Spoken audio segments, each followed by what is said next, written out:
Welcome to Cultivated Live for Tuesday, April 23rd. I am Jay Rosenthal, the co-founder of Cultivated Media and the host of this program, which we call Cultivated Live.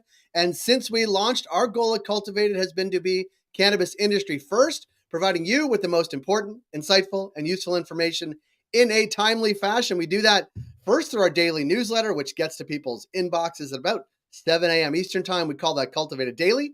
We do it through a daily live stream, which is this, called Cultivated Live. We would love for you to follow us on LinkedIn, subscribe on YouTube, and get our daily newsletter in your inbox. You can go to cultivated.news to get that. I am joined on Tuesdays by Brad Spirrison from Grown In. Brad, are you there? Good morning, and I'm trying to smash the YouTube button. Yes, smash the YouTube button. That's exactly right. Brad's internet is a little iffy today, but we're going to make it work because we just love his smiling face so much. Brad, before we get going, we announced yesterday and today that Grown In and Cultivated Media have a strategic partnership whereby the Grown In audience will be getting our daily newsletter. They should get it in their inbox today. This is good fun. This is not fun. I think it's a way, since its launch in May of 23, and the best, most consistent, most informative provider of news and insights for the cannabis industry, period. Grown In is a company.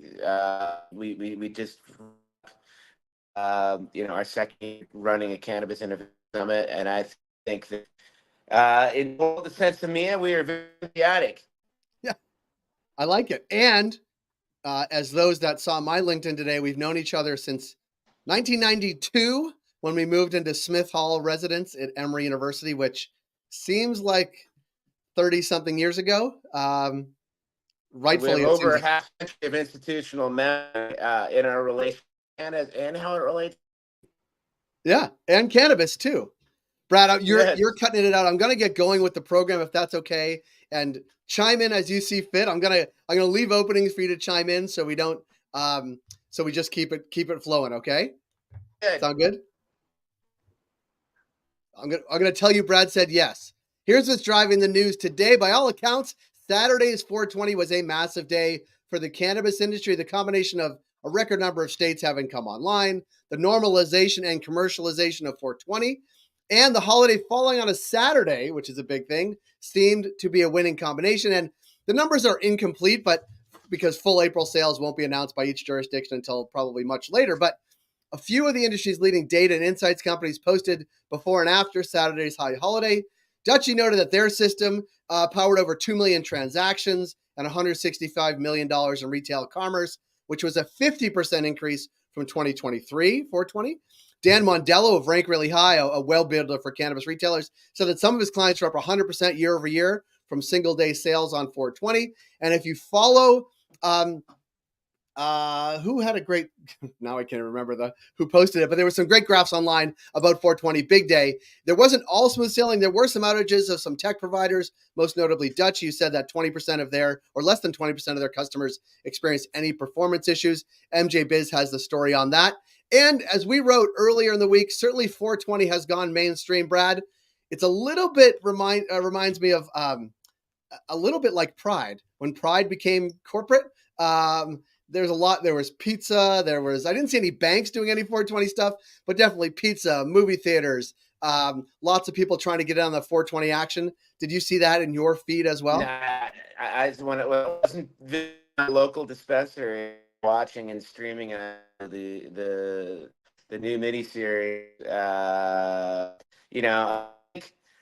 I think we're seeing a lot of pent up in terms of normalization of cannabis and non-linear.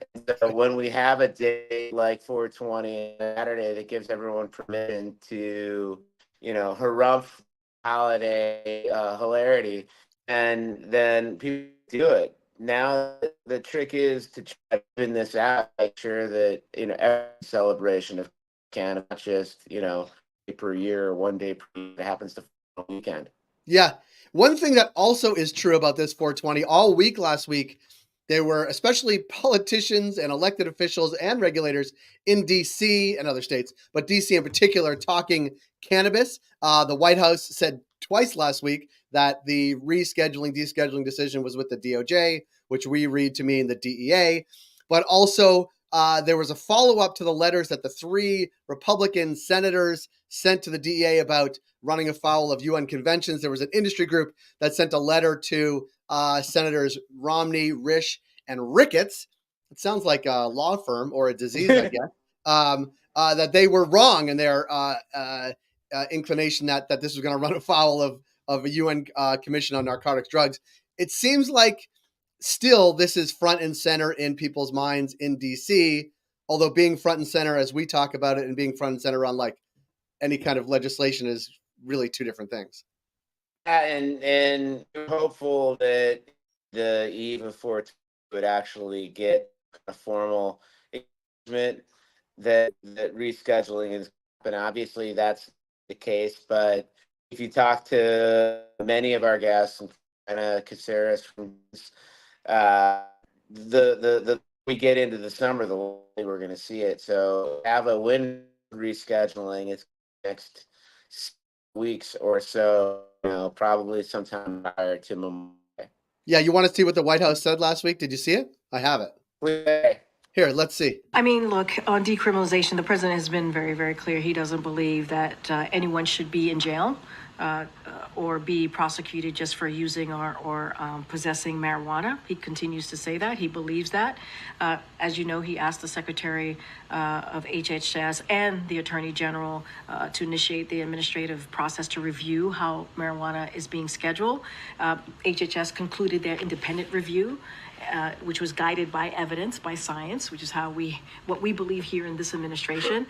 And now the scheduling review is now with the Department of Justice. And so certainly the process is still going, the review is still going, so DOJ has this. But the president has been really, really clear about how he feels about the people being prosecuted just for using or possessing marijuana. That has not changed. And now HHS has did their review, and now DOJ. It's in the hands of DOJ.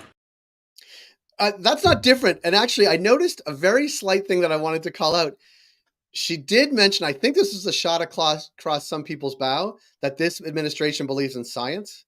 Did you catch that little snippet in there? I did catch that.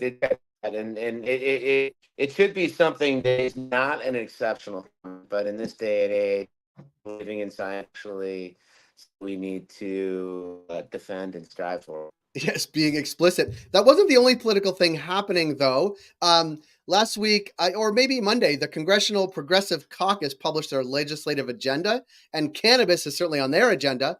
They went so far as to say that if Democrats were in charge of Congress and the White House, cannabis could be legalized and records could be expunged. Now, the Congressional Progressive Caucus has, I think, all the members of the squad. It's chaired by Pramila Jayapal from Washington and co-chaired by Ilhan Omar of Michigan. This is the left or the far left of the Democratic Party, but interesting that they are also laying this out in their legislative agenda. Not a surprise, but really further pointing to the fact that this is a wedge issue, especially given that 2 Republican governors have come out strongly against it, Youngkin and DeSantis. I think this is going to be more and more top of mind for lots of politicians heading into November. And we need a group on the flank. I mean, spiritually, I believe in the legalization of the plant and all of its forms, and thematically, that's not going to happen without a proper sequencing of most likely scheduling into safe and other steps. And so, I don't think that having ideologues on the far left trying to push those progressive interpretation of what nation might be. I just think that I can applaud while also for the more pragmatic. Let's just get lean done now because it's open up some pathways that will allow much better for everyone, large operators and small operators. I agree. And I think we've seen it a lot, even over the past week, that normalized banking, if payments were normalized, like I just think there would be a lot of benefits to the operators still in place. And I think it would open the door to lots of other operators who haven't entered the space, small and large, because they just, the regulatory burden, especially around finance, is just so challenging.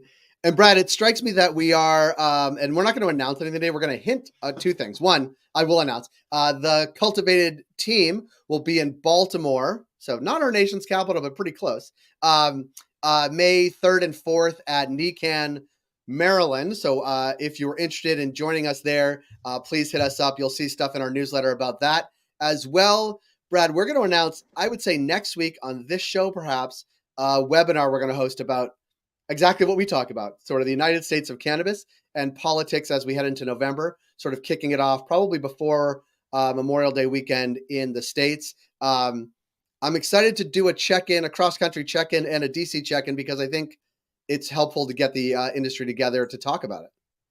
It's not just one market, it's 40 different markets, and the extent we can check in what's going on in the Midwest relative to the Northeast, to the unregulated markets out west, as well as obviously regulated, but minimally regulated relative to what we're seeing here. And then, see how things are going with their friends in Virginia that are fighting against governors that don't want them to exist. I think we're going to get a potpourri at pontificate.